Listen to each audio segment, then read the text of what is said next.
Well, welcome back to another exciting edition of Voices of Video. So, I am joined today by a company that we all know and love, use their products, have probably spent a whole lot of money with, and that is Dell. So, I want to welcome Colin and Corbin for joining Voices of Video. Thank you for joining us, guys. It's great to have you. Thanks for having us, Mark. Great to be here. Yeah, well, we're real excited about the partnership that NETINT and Dell has begun. I was actually looking for some notes from our last meeting and I ran into an email thread going back to 2020. So you've been chasing us for a while and we're finally able to start working together. Really excited about that. You know, Colin, I know that, obviously Dell sells to, an incredibly wide range of industries and markets, but video is big for Dell, right? Yeah, video is huge. Most of my experience is in the safety and security space, but video just consumes so much data. And then with the rise of AI today, there's a lot of processing being thrown at it to automate various processes, modify the videos, reduce them in size in some cases, things like that.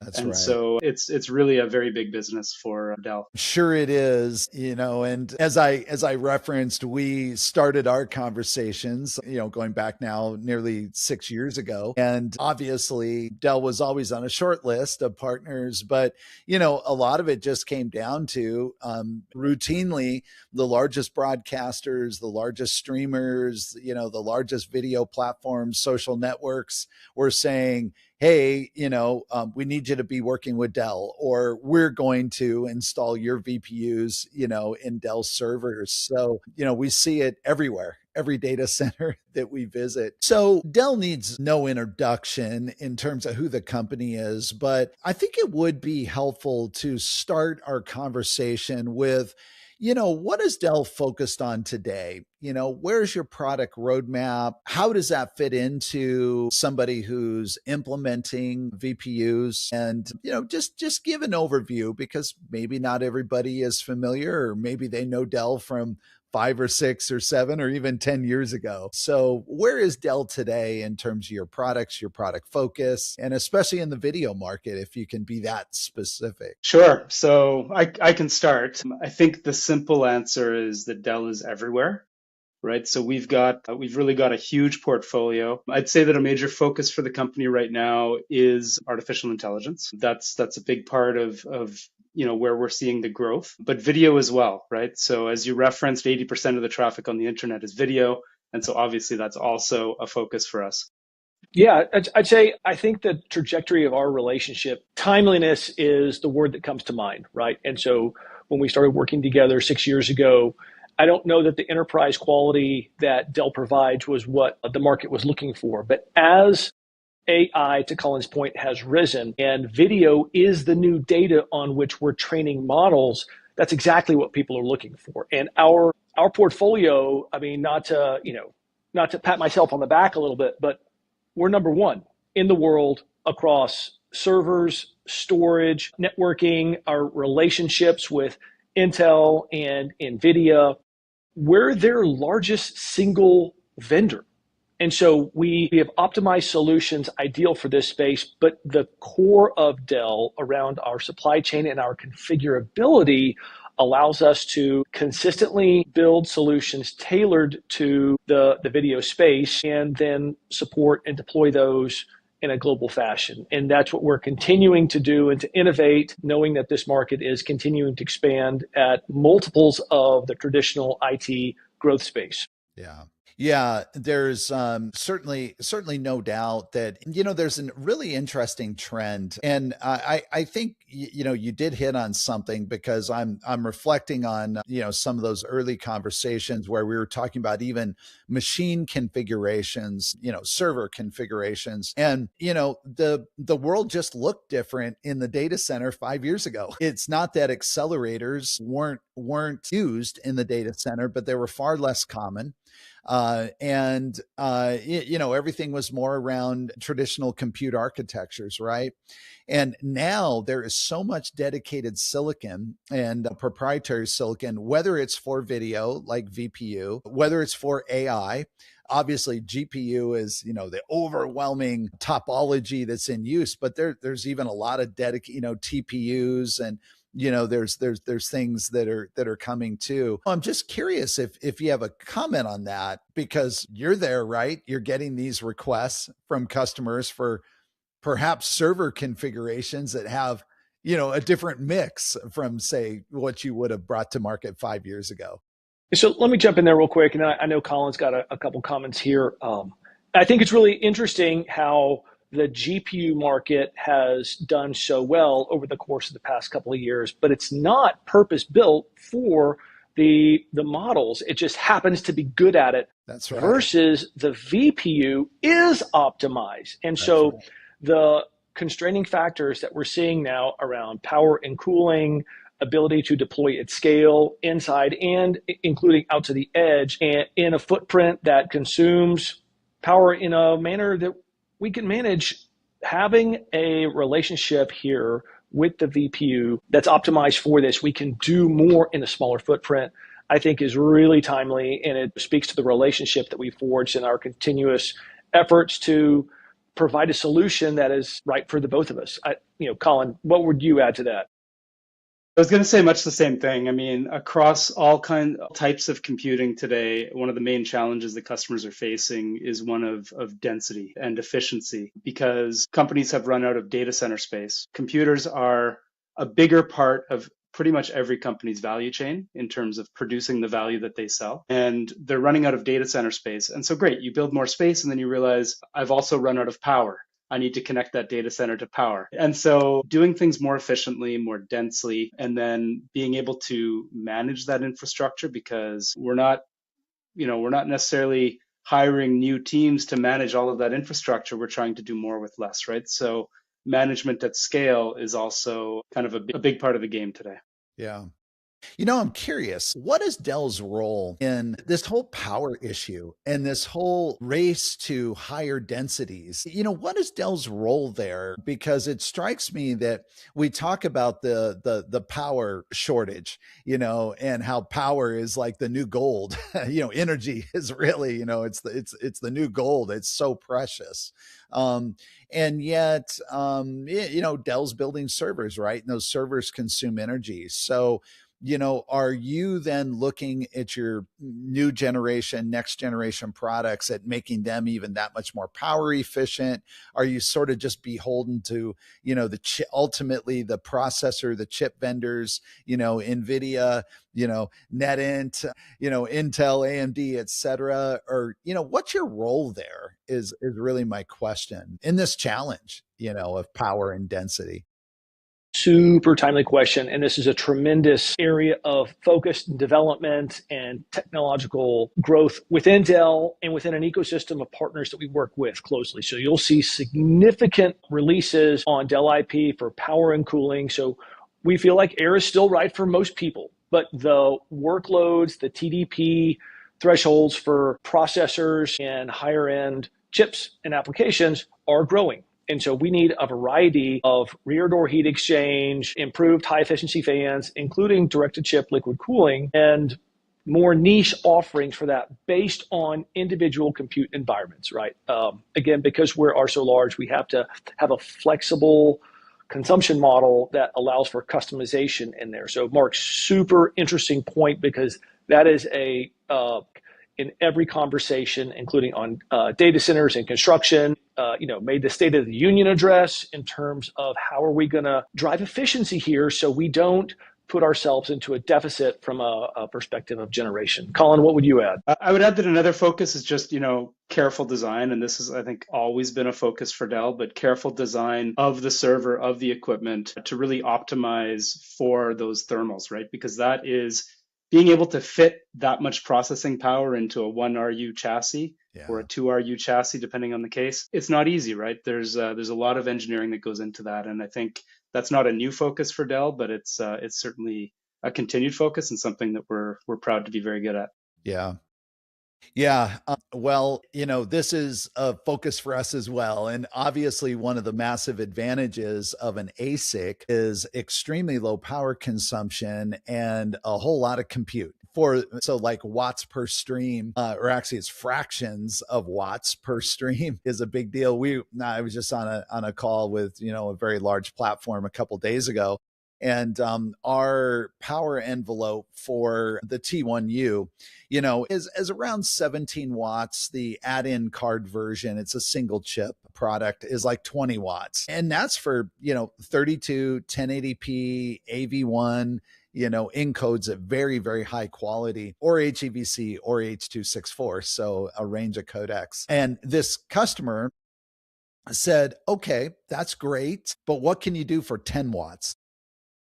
And it's just incredible because when you compare that throughput to software running on a commodity CPU, running in a typical, just a typical data center, like 20 watts is like, what are you talking about? That's like really a 20x, depending on the codec. It could even be a 40x up to 100x improvement in energy consumption, and yet this customer is already wanting to say, okay, but what can you do for 10 watts? Now the good news is we have an answer, we had an answer, and, and they were very pleased by that. But yeah, this energy, we're seeing it in evaluations. It's like, yes, people still care about cost, but you know what? The very first thing they're looking at is power consumption. What does that power curve look like? It's it's really remarkable. Well, we would be remiss to not talk about the elephant in the room called DDR, or Ramageddon. It's absolutely amazing what's happened with the memory shortage. And Dell has really managed this extremely well. And so I would like for you to share, what your supply chain advantage brings to the market. And as much as you're able, how are you managing the incredible volatility of memory pricing? And, what are you doing around? It's a really interesting time. And we've been through a few inflection points like this. Longtime listeners to this program, I'm sure Mark will remember, flooding in Thailand that created a shortage in drives. These were tough, right? The COVID supply chain challenges with the slowdown in manufacturing and an explosion in demand for remote work created some challenges. At our heart, we're still a supply chain company. All right. Dell has focused on supply chain from Michael's early beginnings. He didn't invent the PC, but he came up with a much better way to source, build, ship, support. And that is still part of our DNA. And so we, through our sort of supply chain skills, have been able to work with the commodity vendors because, again, we're the largest single vendor in the world, right? We just are. And so we command greater attention and share from them than other people. And that in this day and age, cost increases are a fact of life and they can present some challenges, but the bigger picture is that we will deliver. Right. And that choosing Dell is the safest model to actually take your products to market and ensure that they get there in a timely fashion without cutting corners, maintaining SOC compliance, root of trust, and the supply chain security that you would expect from a tier one vendor like Dell. So Corbin, is it really just as simple? And, this is me simplifying, but is it really just as simple as Dell's the number one customer of Micron and, all the various memory vendors that matter. And so Dell can kind of come in and say, hey, I get it. Your costs are, 4xing, 6xing, 7xing, I hear these insane, increases. We're not going to pay that. Here's what we're going to pay. Again, but is it really that simple, or is there even something else? I don't want to oversimplify it. I would say that we're like a duck, right? Above the water, and what you can see publicly, it's all calm and cool, and the colors are amazing. But underneath, there's an incredible focus and effort on this. And we have made a series of efforts and plans to ensure that we are going to be able to take care of our customers, plus some additional expanded growth, because we believe that this market is going to stay tight for at least a short and the medium term, right? 1 to 2 years out. We believe it's going to be a tight market. And so we've established. So is that the horizon? So you said 1 to 2 years. So I I guess feel that's kind of what Dell sees, is that we're going to be in this situation for, 12 to 24 months. that everything I see on a personal basis says that this is not a short term thing. This Yeah. is not a now. Hey, it could be this Yeah. could be a bubble. And of course, that'd be wonderful. We would all Right. cheer, we'd all be Right. incredibly happy. Our significant positions to ensure we have availability of components from our key vendors is based on what we consider to be a tight market for the foreseeable future. If that changes, we'll pivot quickly, but we're probably going to be in a less advantageous position if that occurs. I would add that there's a lot of analysts that have opined on this as well. And I think the 1 to 2 year horizon kind of aligns with what a lot of industry players are predicting. And Mark, one other thing I wanted to mention is that it's not just about RAM, right? There are industry shortages in certain types of CPUs. There's a 200 exabyte shortage in hard disk drives. Everybody's watching the stock prices of certain flash vendors, right? Because they're having massive shortages as well, and as a result, they're able to be more profitable. So it's a multifaceted issue that's happening right now, and Dell is really well positioned to take care of their customers through that challenging time. Yeah, and I just want to make this comment again for, listeners of Voices of Video who are buying servers or trying to buy servers and have been incredibly frustrated with even just the difficulty of getting pricing, much less the price you get back. It's frustrating when the price is 3x higher than you paid 6-7 months ago, or even 3 months ago. We experienced that too. And one of the things that, we're so pleased, working with Dell is, we're able to get quotes, there's some, it's not quite as, the quote doesn't last quite as long as it did, previously, et cetera. But, we can get quotes, you honor that quote for a long enough period of time that, we're able to then, just run it through the business process of even making the purchase, and that's not true of all vendors. So if anybody's listening to this and you're sort of going, yeah, I'm living that right now, I can't even get quotes, or by the time I get the quote, I get it through my business process, the quote's changed. That's really hard to buy in that environment. Mark, if I could just one thing directly on that, I would encourage all of your listeners and viewers to go look at the stock performance over the past 6 months for Micron and SK Hynix and SanDisk, and look at the stock price performance on that. I no spoilers. And then go look at the stock price performance over the past 6 months of my competitors like HP Enterprise or Supermicro or Dell.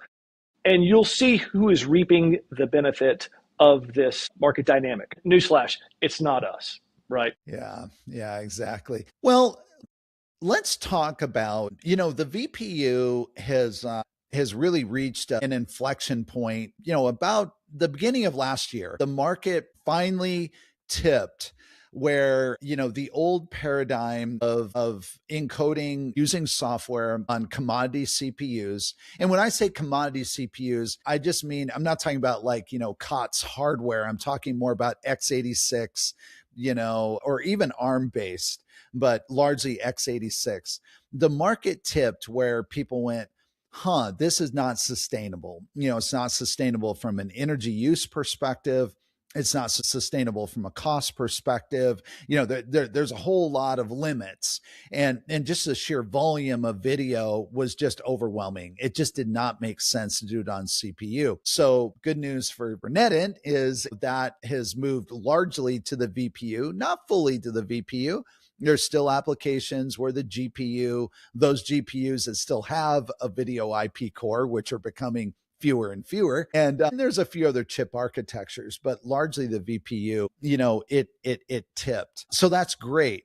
Now, the challenge that brings is that these are incredibly high scale operations.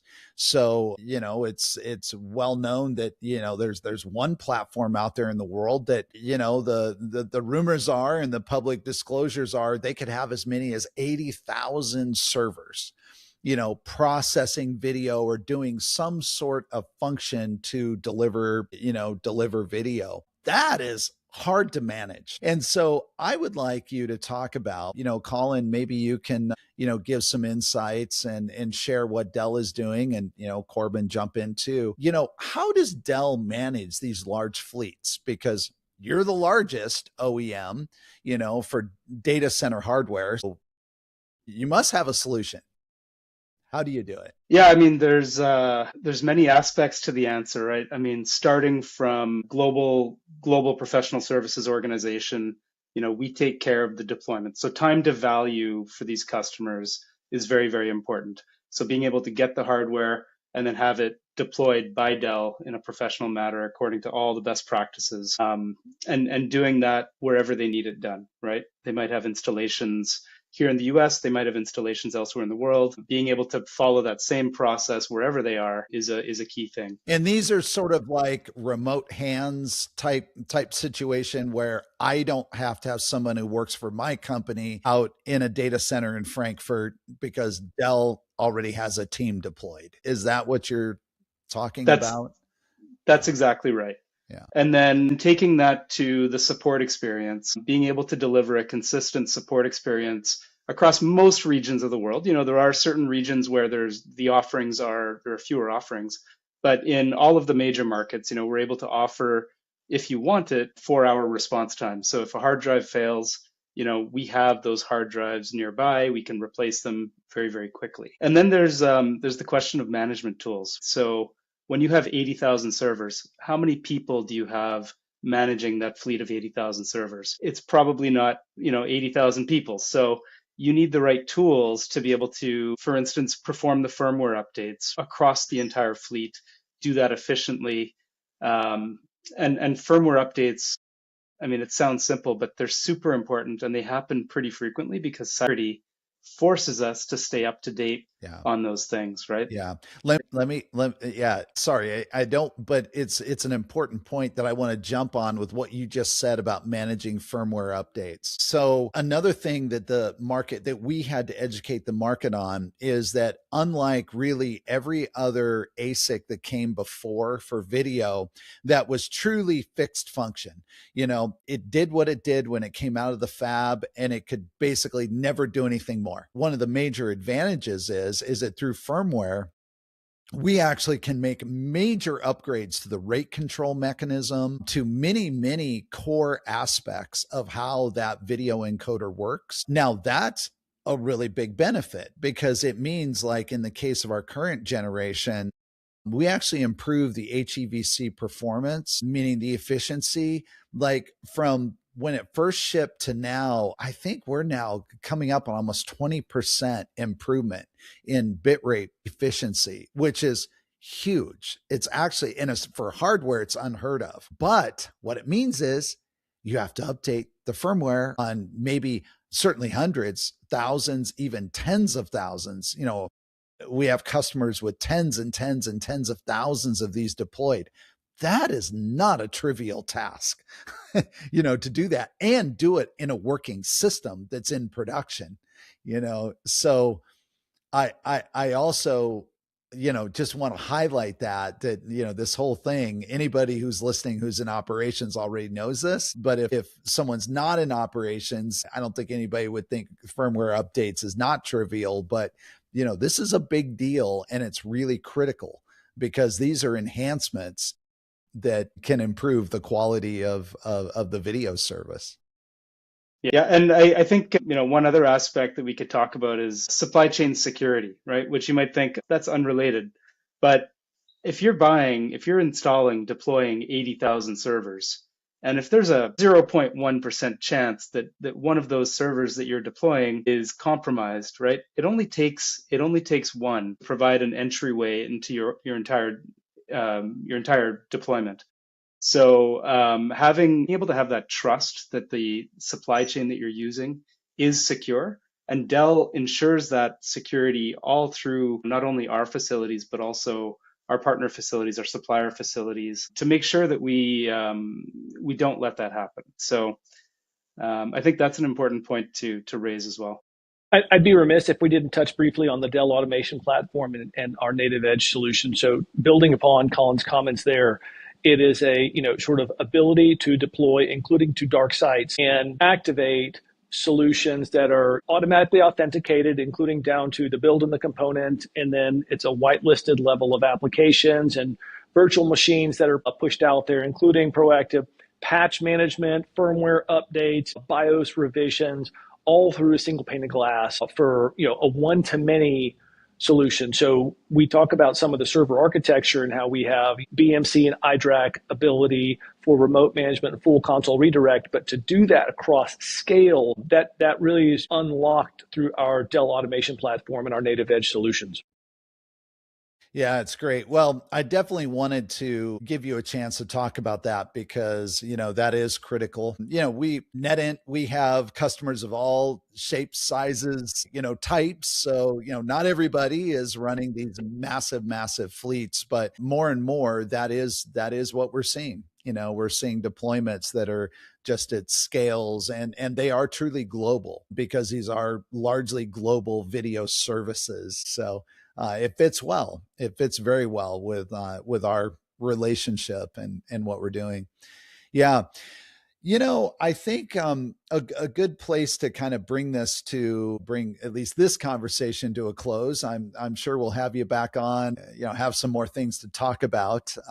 This won't be the only time we'll have you on Voices of Video, but I think it'd be really interesting just to maybe each of you just give from your respective positions in terms of what you're focused on day to day inside Dell. And, as you're talking to the market and, whether it's video customers or otherwise, it's just to give kind of your perspectives on where are things headed in the data center. And I'm purposefully asking the question very broad. You can kind of take that as you wish, but where are things headed in the data center? What are some trends that maybe we should be, just keeping an eye on? What are things that Dell is tracking? Obviously, AI, take AI off the table because that's the easy one. But even in the context of AI, Colin, you want to go first? Give your thoughts, thinking around it. Yeah, sure. So, thinking about scale, we're certainly seeing liquid cooling, like Corbin referenced earlier, liquid cooling, and there's different ways of doing that, becoming more and more popular because of the amount of processing, not only that you want to get into a single server, but that you want to get into a rack and into a data center facility. It starts to require it at that scale. In the world that I largely work in around safety and security, camera streams, we're seeing that as we move up the ladder in terms of scale, there's a lot more use of technologies like centralized storage.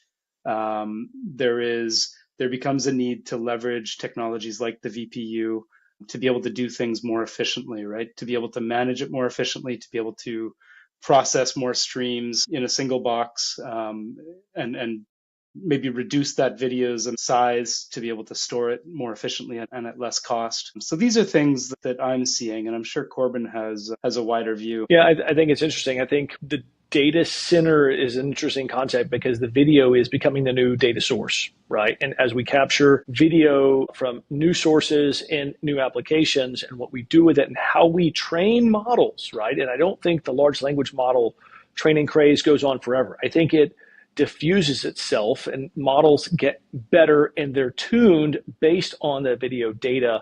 And that starts to move out of the data center. And I think we start to see deployments, including to the far edge, of course, and the camera is part of the far edge, but there's the far edge, the near edge, the metro. And I think we start to see that the models become tuned small language models, and we take those models to closer to the data and the source of the data and the decision making that can be done there, including perhaps and up to including autonomous decision making, right? And you can see this very easily in Central Texas, right, with the Waymo self-driving cars. And I think autonomous delivery vehicles are not too far behind that. And it's all predicated on the explosion of data and the models and decisions that are driven from that. So I see continued growth in our data center footprint and the models and the refinements that are going to go from there. But I see additional deployments outside of the traditional data center footprint that'll only grow as well. Yeah. Yeah. It's interesting. It really resonates with me, this push of compute to the edge.